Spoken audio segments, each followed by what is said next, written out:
You're listening to the Habs Banter podcast. This podcast is brought to you by all Habs. It features your co-hosts Corey DeSormo and Mark Lescutra.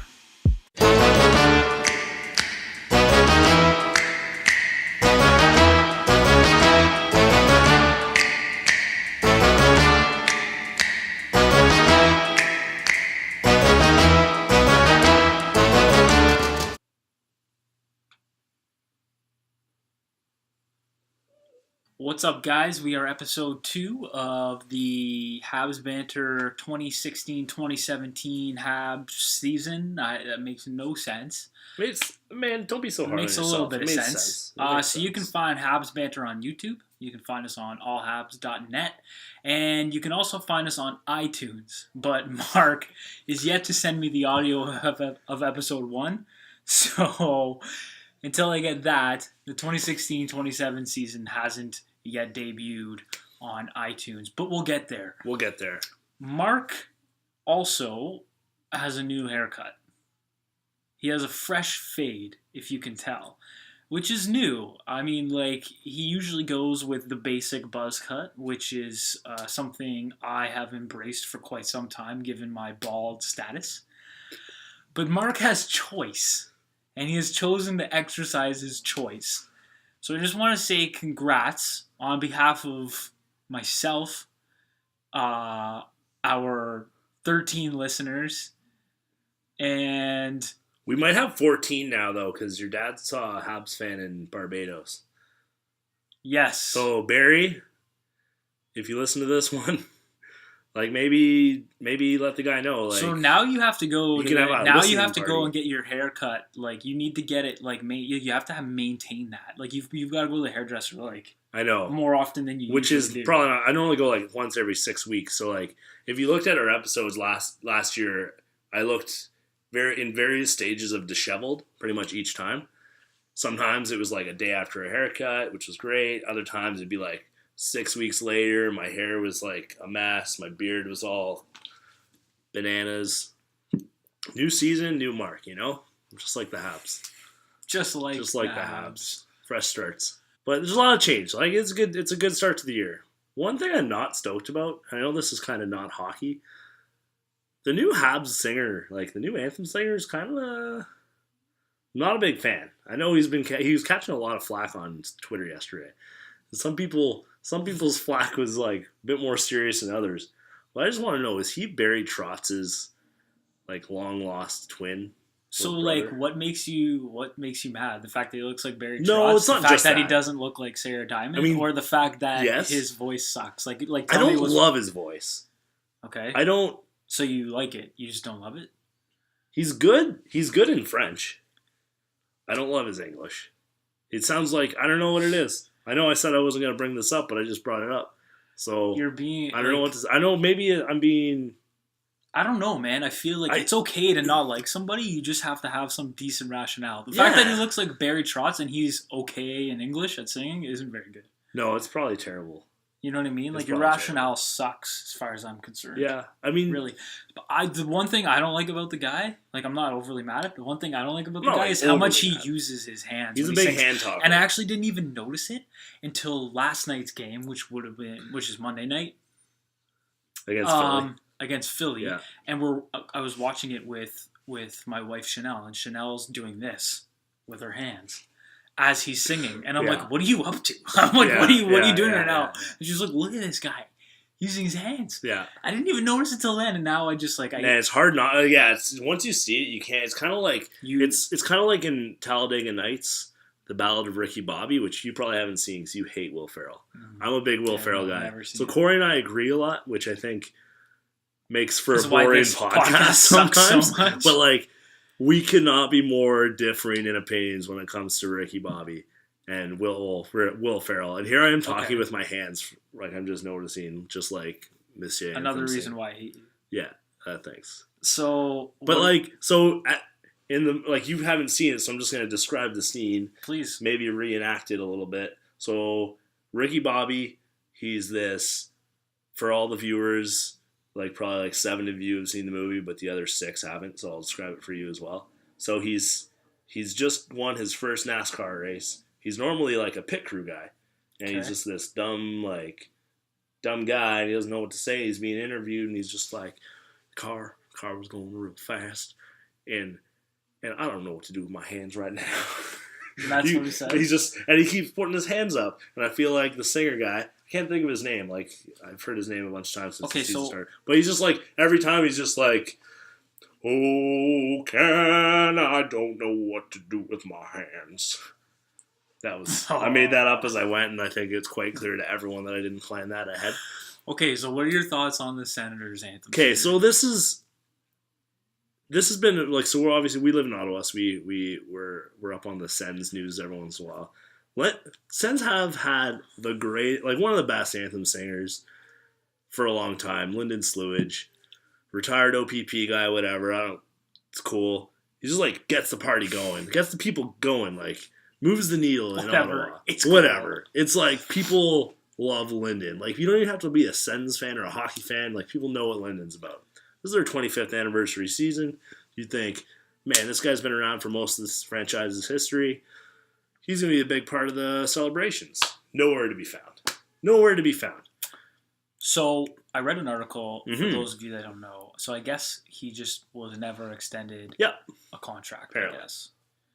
But the team came out and said, that doesn't mean Lyndon won't come and sing every once in a while. The only thing that I'll say about the whole thing, and like you're pretty fired up about this whole thing, like I really I really could care less. It's not like a catch-up thing, but I'm pretty fired up. To be completely honest, like I could really care less. But I think the only thing where I'm like, and I completely lost my train of thought. Oh yeah, this is where I was going. The Senators are always talking about how they want to like build tradition, and like that's the whole thing they started with like Alfie. Remember when he they're gonna retire his number. He goes out for like the pregame skate, and like everybody was all over the Senators. They were like, oh, they're going above and beyond. It was just over the top. I kind of liked it. I'm like, whatever. I could see what they're trying to do with this. But then you go and you're like, Lyndon Sluage, which you're right, is like the anthem singer and the guy. Yep. And he's got his trademark little thumbs up thing or whatever he does. Yep. He's got a big, powerful voice, retired OPP officer. They're like, screw you, bud. We're not going to extend you a contract. Maybe a couple times this year. But yeah, they're like, maybe a couple times, but it's our 25th anniversary, and we don't care about traditions. What I don't get about it is, like, this is a team that seems to, like, make a ton of stupid decisions. I shouldn't say stupid decisions, but they sometimes make hockey decisions that sometimes feels like it panders to the local audience. That you might be making your team less good by keeping Chris Neil to keep roster. like Chris Neil, like so Chris Neil can get 1,000 career games even though he's a borderline NHL hockey player. Like, no disrespect because he's had a long career and he in the past was an effective player in the NHL. He's just not anymore. And it's for like these fair weather fans that they don't know that Chris Neil's bad at hockey. They just know Chris Neil's like one of the faces of the franchise. They want people to come to games. They keep guys like Chris Neil. A hard time doing. Yeah, we'll get to that. Like they can't sell tickets, so they can keep Chris Neil. They keep guys like Borowiecki, who's terrible at hockey. The list goes on. I only gave like 2 examples, but whatever. Yeah. But then they have an easy, like, you're not affecting the bottom line of, like, the hockey. Like, you're not affecting anything other than keeping your locals happy. You're not affecting hockey in a negative way. Just keep Lyndon Sluage. He's a legend. Like, people are talking about, like, people who never watch hockey. He's a legend. Well, like, local legend. I mean, he's not, like, keep Lyndon Sluage. He's no Jeanette Renault. Like, he's no Jeanette, obviously. No. Like, no one can touch her with a 10-foot pole. Like, she's a ledge. But I don't know. It's just stupid. And then they have they have jack up their prices for games anyways, and they can't sell out their home opener against Toronto. They can't sell out their second game of the season Montreal game. These are games that they always sell out, and it's like people in Ottawa always complain like it's 50-50, like too many Habs fans, too many Leafs fans. Well, guess what? You could have gone there and had a great home crowd. No one went there. Okay. Is that all because of the people of Ottawa? No, I think the teams run... Enough Sens banter. No, we're not Sens banter. I got fired up. Enough Sens banter. What's next? What's next? Oh, I just want to say, like, going back to the Habs, could we just bring back Sarah Diamond, please? Make anthem singers great again. Anyways, That was What are you in my up head. to? That was gonna be so much funnier, and it sucked. Sorry, guys. All right, so we're a few games into the season now. What do you like so far? What do you don't like? Tell me what you like. What do you like, Radulov? Dude, okay, this is how I feel about Radulov. Okay, so Here we go. basically I'm in love with him. And like he is basically like if I could have a shrine of any single one person in the entire world in my house, if I could have dinner with one person in the entire world, it would be Alex Kovalev. But Radulov is coming close to that. If he signs long term and continues what he's doing, he is a ledge in my mind. Yeah. He's already becoming close to ledge status, and like screw you people who were like when he signed. No, I'm serious. I know. When he Yeah, signed, and everybody was like, "Oh, character issues. Like he's not even that good anymore. Yeah. Like he couldn't pan out in the NHL. He doesn't know what he's doing." And all of you are backpedaling now. You've all reversed, which is fine. But Radulov is mine because from the second he signed, That's actually not the true. second That's actually not true. From the second the rumors started. From the second the rumors started, Just saying, just I was clarifying. all over that, and I Yeah. was like, "Yes, Radulov will be the signing of the year, and he is exactly what the Habs need, and he has shown that in the 6 games or whatever, and it will continue all year, and he will be a hero. Yeah. And when he signs long term, I will get a jersey, and I will sleep in it every single night. Like Radulov, give me one thing that's bad about Radulov. One thing. Give me one thing that's bad about Radulov. Cool. Yeah, exactly. Which is what everybody else should be doing. And now you're all doing it. After a summer of bashing the crap out of the guy. After a summer of bashing the crap out of the guy. That's what's frustrating to me, man. And that's been your weekly rant with Corey DeZormo. But no, I'm with you, obviously. But like what I like about, just to bring some even keelness to the situation. What I like about him isn't what I thought I was gonna like about him. Like you hear about the stats he's put up in the KHL the last few years. Scored a ton of goals. He's just been dominating on the score sheets. But what I love best about him so far is he's kind of like, he's not like your typical Russian sniper. Like he's more of like not quite a power forward, but ish. Like he's your typical successful sniper, which is a guy that works hard. Yeah, which forechecks hard, skates like. He's not the fastest guy, but no one's gonna beat him like effort wise. Like he created a goal last night against Philly by beating I can't remember who to the puck. He set up Weber. Yep, and that was awesome. He had his first assist of the game, setting up Weber, just like out-efforting. That's not a word. Outworking someone to the puck and beating. I think he beat out an icing on it. Maybe I could be mistaken on that. But anyways, he's looking great. And like all the character stuff doesn't seem to be an issue because I don't think he has a character problem anymore. And he's just like he's a hardworking guy who has sick hands. But going back to fair weather fans and like fair weather, like living in Ottawa is so hard, especially when guys like Radulov come up and like because like everybody in Ottawa thinks Kovalev was like the worst hockey player in the world because they didn't watch Kovalev until he got to Ottawa for his 2 years of shat. Like a year and a half. Well, yeah, it was like bad. He was bad. bad. But whatever. Montreal sometimes brings the best of people. Yeah. And sometimes they bring the worst of people out. Yeah. All I'm saying is Radulov's the man. All of you that doubted him suck nuts. You suck nuts. You suck nuts. And I'm so happy he signed with Montreal. And I'm hoping the success continues, and I'm hoping he signs long term. He's like 30 years old. Yeah, no, he's got a few years to go.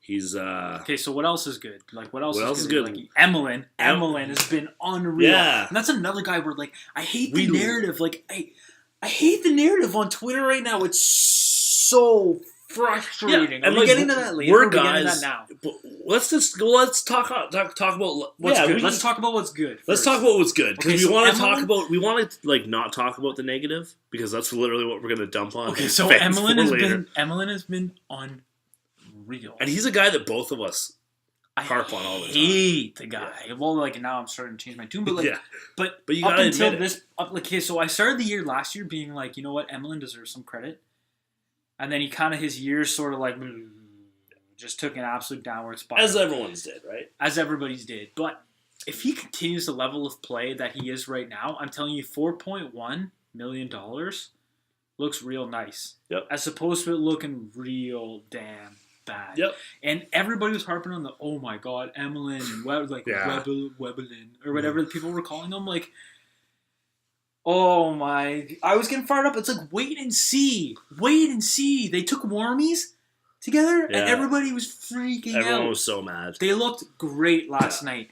And, like, whatever, they got Hammond in their zone, like, a couple times, but so did every single other pairing. And so did Beaulieu and Pattern. So did Beaulieu and Pattern. For all you people that are going to say Beaulieu needs to be playing with Weber, like, people clearly are watching Beaulieu. Like, he's a good player. He'll be fine. He's still young. Emelin's the better fit right now. Terrier's making the right decision by putting Emelin with Weber. And they look great. Look at us, friend of the show, Michel Terrien. Made a good move. Whatever, man. He did, but it's true. Like, you give credit where it's due. And, like, Pattern and Beaulieu look great in the preseason.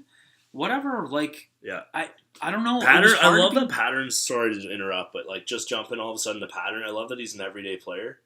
Because he deserves to be. Yeah, but he hasn't. Almost every day. He's only missed a couple games. Well, I guess it's been 6 games. What's a couple games? 2, 3? Yeah, so. You're not an everyday player if you haven't played 6 games. Like, he's becoming an everyday player. I hope he does. I like Greg Pattern, but again, I don't think he's not a top 4 guy yet.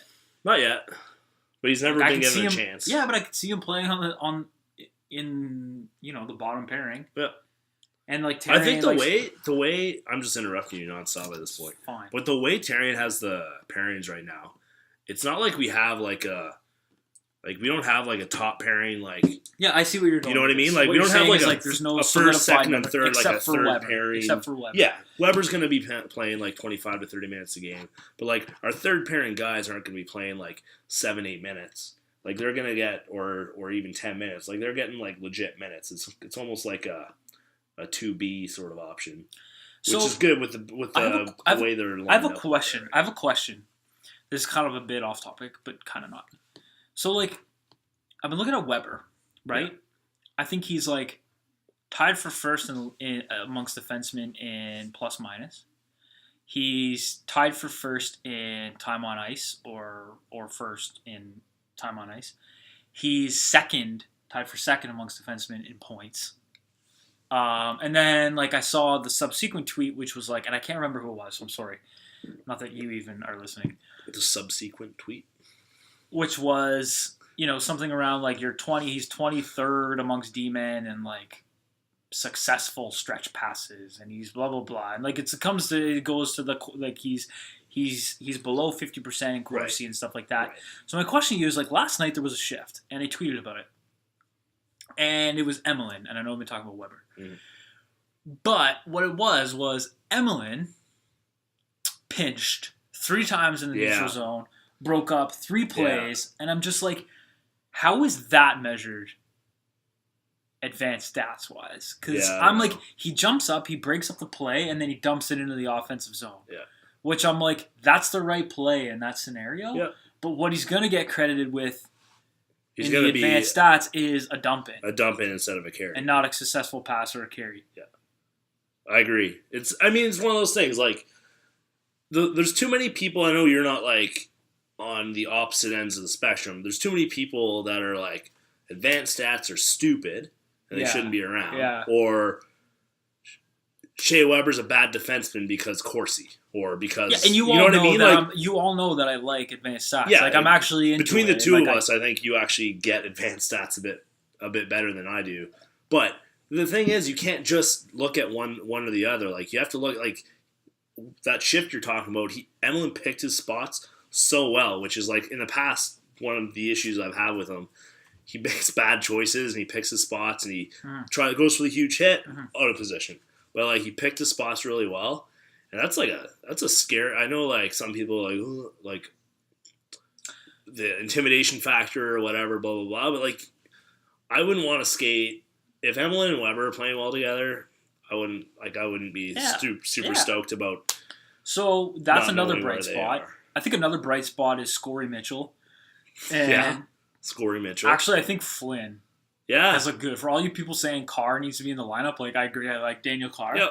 But Brian Flynn has given Terry no reason to come out of the and lineup. Byron and Deno's been. I think Deno's been okay. He's been okay. He hasn't been bad. I was the guy last year who was like, Deno is hopefully the 3C. I hope he can be that guy. Yeah. I think he can be, and I was like on Deno's side. Right now, I'm not feeling it. Yeah. Like he's been serviceable in the role he's been in though, and I don't think he's. And there are things about his game that I really like. Yeah. But I think just overall, like Mitchell and Flynn are kind of driving that line right now, and maybe Carr gets in on the Deno thing, but I don't think they'll do that given. And even Byron's up on the third line playing well too. Like that guy, his speed is so good. Just love Byron's been great. He's showing his versatility a lot. I think I'll say Chucky. Like I don't want to talk about the top line too much in terms of good things because they're a top line. You expect them to be good. What I'll say about Chucky is that he last off season, not the off season that just passed, but the one before that, he was training differently, and you could really see the impact it had. And he trained that way again, and actually Emlyn trained with him, and you can see the difference in the two of them. And Chucky's stick handling in tight areas is absurd. His strength and his confidence is like through the roof right now, and I'm just like, he looks like a legitimate number one center. Yeah, the one aspect that he's lacking in right now, and I'm not going to harp too much on it, but because everyone's talking about it right now, is his face-offs. Yeah, it's been awful. Yeah, it's been bad. You know what? I kind of appreciated Therrien was asked about it last night. Like his face-offs have been bad. Like just to give you an idea of it, 5 wins out of 11, 2 wins out of 15. That was against Ottawa. 5 wins again out of 11, 3 out of 8, and 3 out of 9. Like that's not ideal for a first-line center, but key factor here, it's his first year as a full-time first-line center. In the last couple of years, like last year, he was, the last month or so as a first-line center. Aside from that, not the case. Right. One thing I appreciated, and I didn't expect this, Michel Therrien asked about it after the game, and he's like, you know what? He's working on it. We need to show patience with him, and that was awesome. Like I honestly had before the post-game press conference, I had Galchenyuk pegged as my Michel Therrien's doghouse victim because I was like, man, like he's gonna be either on the wing or he's gonna have to spend some time on the third line or whatever. But I think part of it, like with trading Eller in the offseason, you don't really have that option to put him on the wing now because what are you gonna do? You're gonna put him on like second or third line wing. Then you have to move Shaw up to play center or Desharnais playing on the top line again. It's just like. So they're kind of forced to, but it's good. So that's a good segue. That's a good segue into some negatives. So what are some other ones? I think Beaulieu had a really big opportunity. Yeah. But I think though that opportunity was like he showed that it was like too. It was almost too much for him. Like, too soon. Too much too soon. He's not, and we talked about this a bit on the last pod. Like, I don't think he's a top 2 defenseman. A lot of people do. I just don't see it in his decision making. I just like his ability is there. Yeah. His decision making isn't yet. He had some really nice shifts last night. He made a lot of really good plays in the offensive zone. I thought his decision making there was really good. Yeah. But I think he's nervous right now, and I don't know if it's a confidence thing, and I don't know if but I'll give Therrien credit here as well. Ooh, this is weird. Like, there's too much credit. Yeah, this is not. But this is not like us. In the past, when he's like scratched Beaulieu, and then Beaulieu comes back, and there's like a fire lit under him. Yeah. And I don't know if this is going to be a thing where it's like, hey, you know what, Nate, we gave you that opportunity.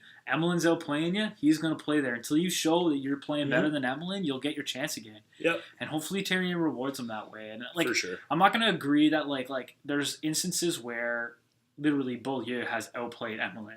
Like last year, he outplayed Emelin quite a bit and wasn't getting the opportunities. So like, I'm not saying Therrien is like right in all regards. We're not jumping on the Therrien for the. However, there's no Jack Adams watch yet. I think in this instance, he's right. Yeah, and he's giving them a chance to, instead of sending him up to the press box, he's giving him a chance to work it out on the ice, which I think is good too. Yeah. Like you can't just. He's talented. Like just.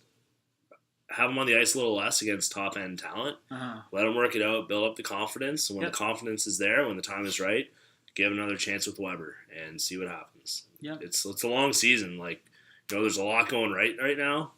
But we should also just say Al Montoya is another positive. Al Montoya is a great positive. I didn't know he was like Cuban. That's I didn't know where you were going with that. I don't know. I feel like if I grew my hair he's also out, good. I feel like if I'm I not grew, saying it's a positive just because he's Cuban. I feel like if I grew my hair out, we would have the same haircut. He looks like he's looks, struggling in the follicle department. Is what you're saying. Maybe it's not, but that's what I'm saying. Anyway, I'm trying to think of other negatives, and it's hard right now when you're 5-0-1, I guess. Sergachev hasn't been stellar, but I think that's kind of it's fine. And okay, here's another thing that I want to rant about, and let's just segue into this whole Twitter rant because the Sergachev thing is bothering me because everybody's pissed off that Sergachev's not playing, but he's sitting in the press box. Like, relax. Yeah, it's 9 games. Yeah.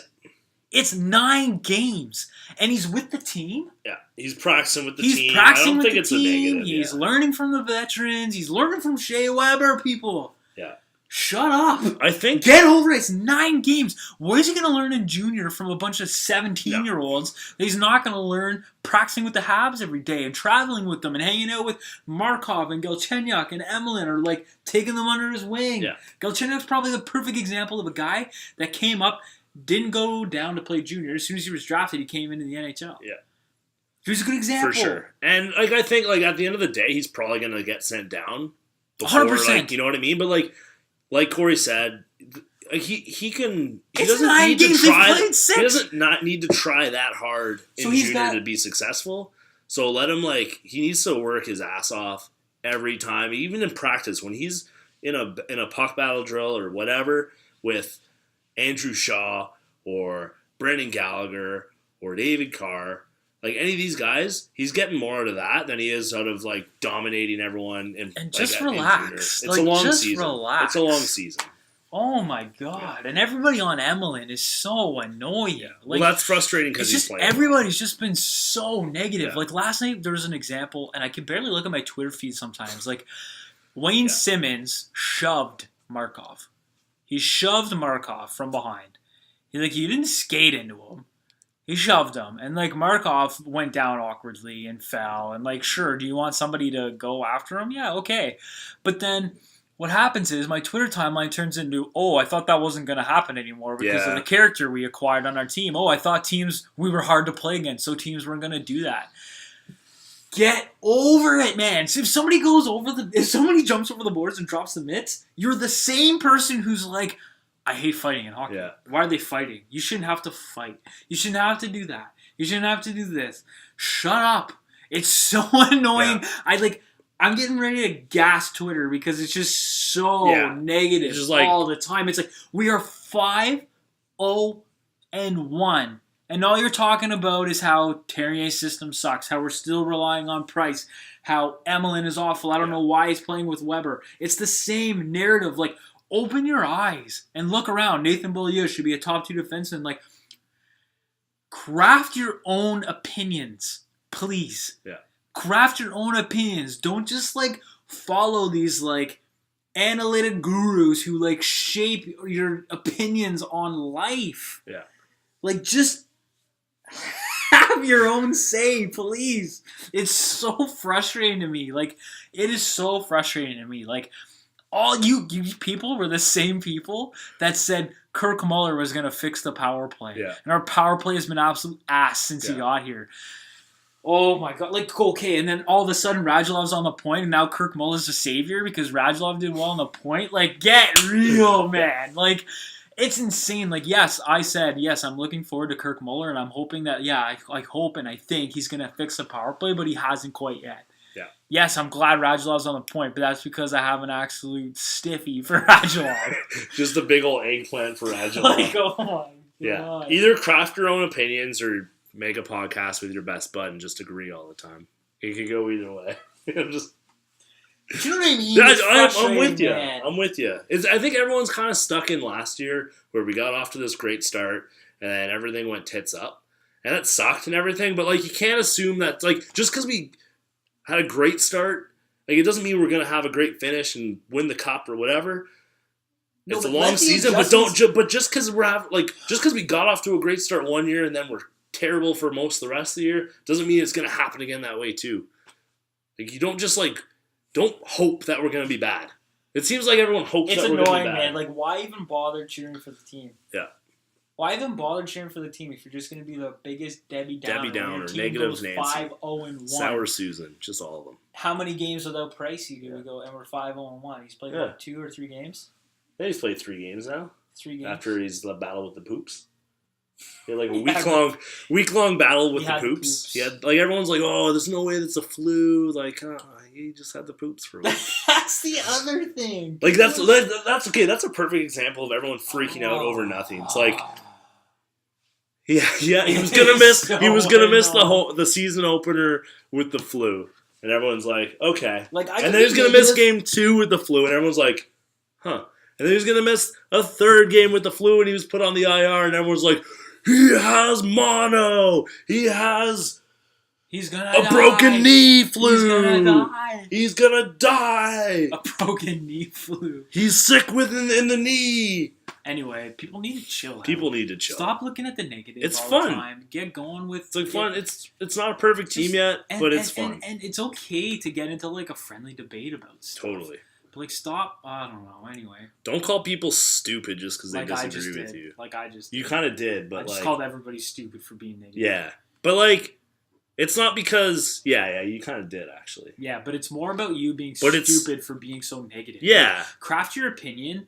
Have it, and don't just say how the team is awful, Terry is shit, and you know what I mean. It's the same narrative is what I'm getting at. Yeah. And sometimes I fall into that trap, but I'm making a point this year to not, which is why I came out and defended Emelin last night when he was paired with Weber, and he looked unreal. Yeah. So basically, you're just with Radulov. You're just doing this because you were like, "Oh, I told you so." Yeah, and Radulov's obviously sick. Yeah, that's awesome. Yeah, Lekkonen's been fun too. Lekkonen's been fun, but Radulov is carrying that line, period. Yeah, he is. Plekanec that's the other negative we missed, was Plekanec looks a step behind. Yeah, he also can't, he's had, the odd chance, too, where, Well, last night he did, but... Yeah, that was, his first real good chance. Last night was that line's best game so far. Yeah. But to be honest, I even have found Lekkonen to be a bit invisible.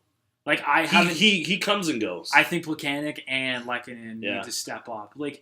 I see Lekkonen's work ethic there, and I said this on the first pod, where it's he needs to learn, and people need to be a bit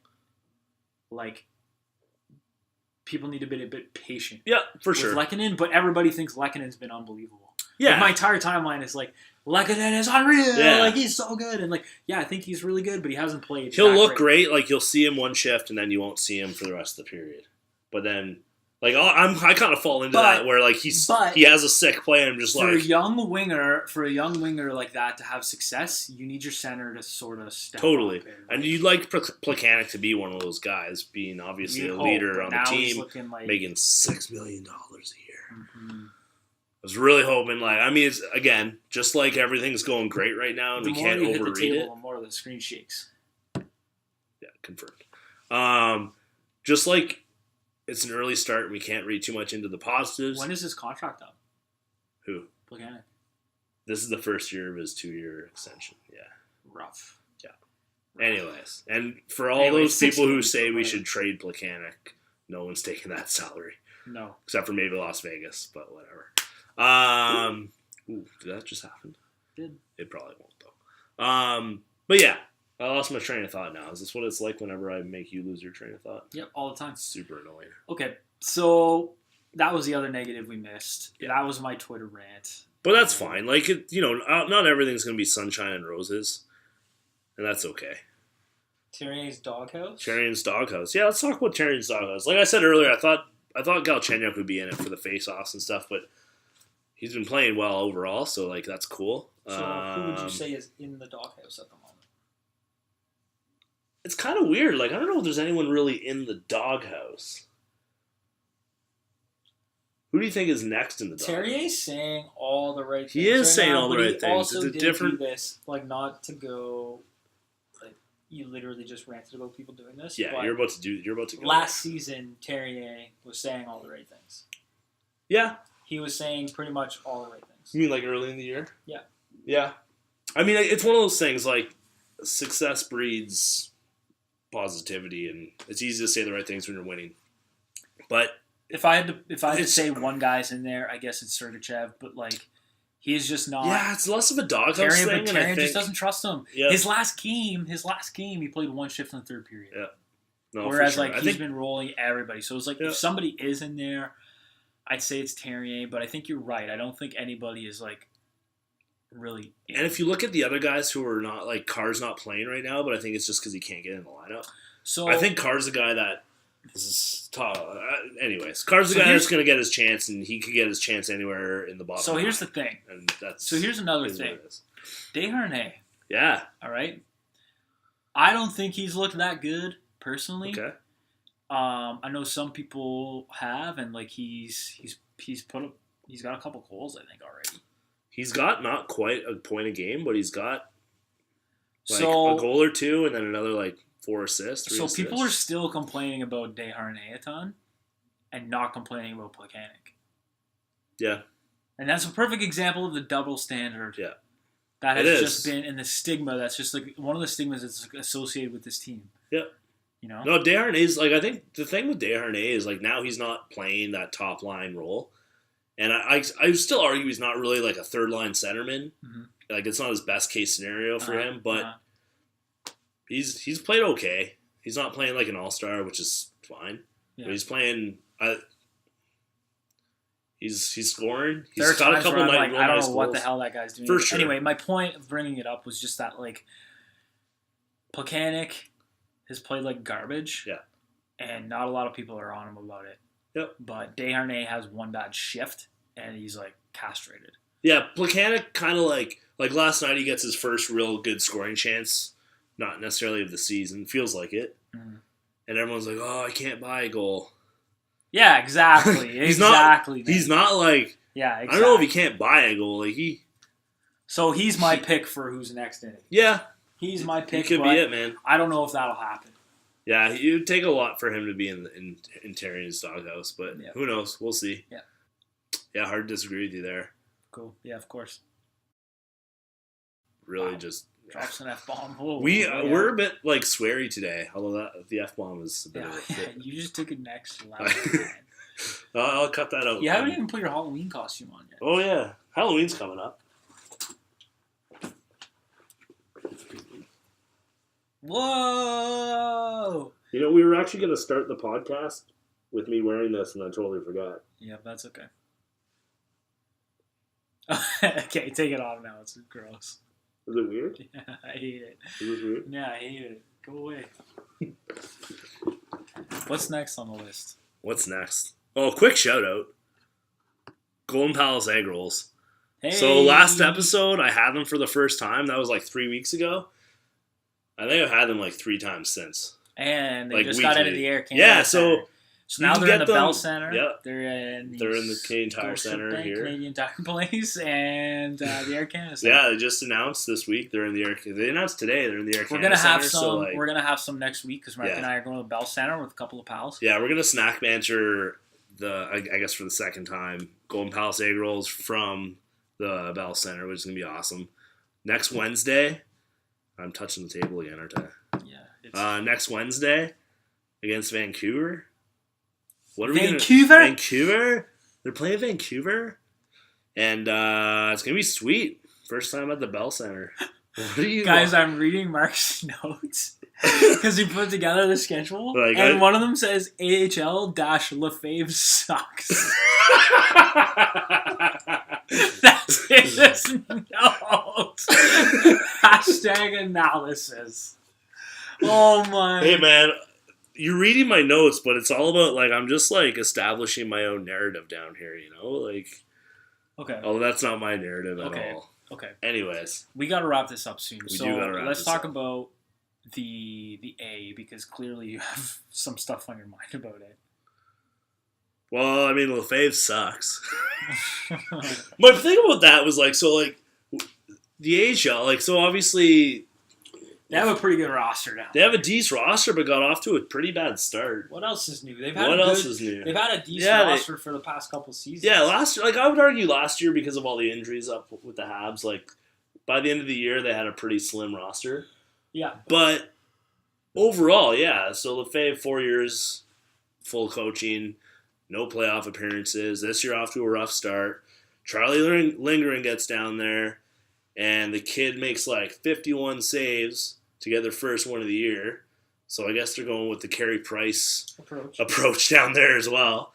But I don't know. Hopefully, we need to give these kids some playoff experience before they come up to the big show. Like, you looked at guys like Price and some of the other guys that came up through the system that they went to the Calder Cup. I think they won the Calder Cup, right?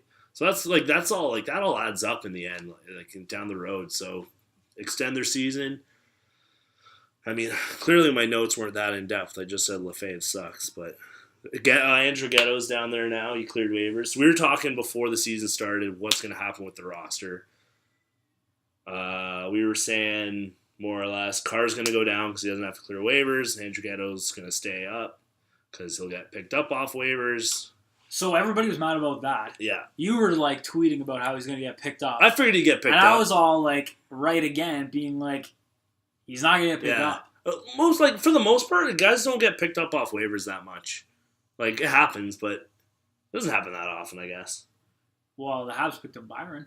Yeah, that worked out really well. Or two years ago? Last year. Beginning of last year. Which, anyways, that's another story. I'm sure we talked about it last year. Anyway. But, yeah, so Andrew Ghetto's down there. Everyone's pretty upset. Everyone was upset about him getting sent down in the first place, but, like, whatever. He's young. He didn't get picked up. Wrong again.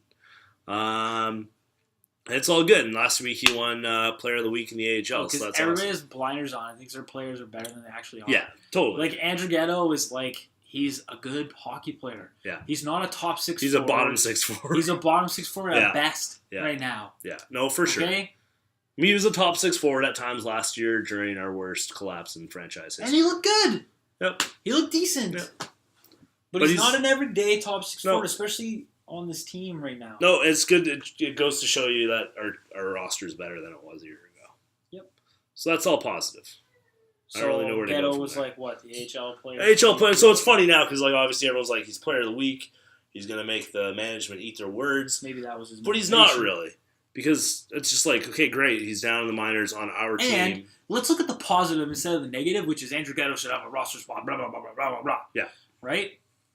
Which is what everybody was saying. Right. Here's the positive. He's playing. Habs management wasn't afraid to make the right decision and wasn't afraid to put the team at risk to make the right decision, which was keeping Carr. Yeah, and basically, like, they looked at it as we want to have the best roster possible. And if that means exposing the guy to waivers, so be it. That's my point. Yeah. I was just, like, making it clarifying English. the point. Yeah, exactly. For all the only thing where I'll say I don't agree with the decision is McCarron. Because to me, McCarron is more effective than Deneau has been so far. Yeah. Yeah. But he'll be back up. He'll be up there. He'll be up. He'll be up there. For sure. Do we have any over-unders we can play? Also, I feel like if anybody is watching that that has the capabilities of doing so, could you please compile all of Radulov's celebrations so I can watch them all in one? Yeah, that'd be sweet. Instead of doing over-unders, let's go over some funny tweets. There were some good tweets last night. Okay, Mark and I each were going to pick. We thought of this, I thought of this, but I thought of it too late. It would have been great for me to think of this before the game, because then it would have been easier to just remember some tweets. I'm going to tweet these out I'll retweet these when the podcast goes live, and I'll probably put them into the podcast, give these folks some credit and stuff. Okay, do you want me to start? Yeah, go first. Okay, so Marc-Antoine Gaudin. Oh yeah, this was good. When Thomas Plekanec had a shift where he had 3 unbelievable point blank chances, he goes, Thomas Plekanec. That's good. Yes. That's good. Dmitry Filipovich, he's covers hockey in Russia. Yep. Or he's Russian anyway. I don't know if he covers it here. But so after Radulov is well in, elbow deep into this heck of a game, having a good time, It's been a while since the Montreal Canadiens have had an eccentric star who clearly has a ton of fun playing hockey. Just like way too soon, man. That's a big troll. Way too soon. That's pretty good. I like that. Okay. I like that. Here's another one. I appreciate that one. Dr. Doug Boston. Oh, I think we have the same one here. At Dr. Doug Boston tweets, Radulov looks heavier than 201. Big guy. And Connor McKenna retweets it and goes, Montreal has good restaurants. That's not the one I had. So Dr. Doug is... He can be a bit of a negative Nancy, too, on Twitter, if I'm being honest, but he had some fire last night. I haven't felt this good about the Habs on December 24th since 2015. And he said October 24th, by the way, not December. Thanks. So here's some... I can read it. Hold on. Here's some... Dr. Doug, I haven't felt this good about the Habs on October 24th since 2015. There you go.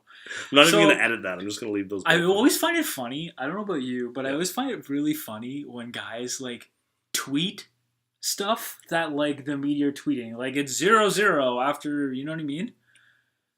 Like, I think that's so, like, it's just, like, get over it. That's not, do you know what I'm saying? Yeah. What are you up to here? I can't really describe this one, but I'm just, yeah. Okay, but does that tick you off or no? Sometimes. When people do that? If it's, like, all they bring to the table. Because last night, Atlas Kuchera goes great speed from Danault on that break. Couldn't bury. Still 0-0 at the Bell Center. Man, who is that guy? You know what I mean? What like every shift. Byron, nice feed from Markov on that chance. I mean, if it's all they bring to the table. And here's my favorite one. Oh, my God. I hate the early Olay at the Bell Center. A one-goal game and 4+ minutes to go. Just screams egg in the face if the opposition ties it up. Man, Like, tell me you're not Olaying next week when we're there with 4 minutes to go, whether they're up by 1 or not. I mean, probably, but, like, maybe my emotions will get the best of me. Well, I can't promise one way or the other. I'm not going to sit there and be like, oh, I can't be part of this. Okay, my favorite one, though. Do you want to do one? No, yours are all, like, better than mine.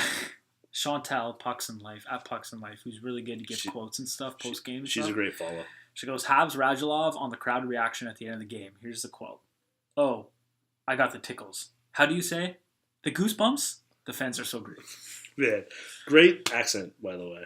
Thank you. There's also just a ton of really good Radulov gifs after the game. Yes. So we'll just retweet a bunch of those because they're stellar. That's pretty much it, I guess, eh? Find us on YouTube, Habs Banter. Find us on iTunes. Hopefully, if Mark gets it'll be soon. Like does his production job. I'm like the worst producer in the game. Whatever. No, he's the best producer in the game. Let's be real. I guess average producer. 3. Find us on allhabs.net, where we are always. Here's the horse hat. Peace out. See you later. Happy Halloween, folks.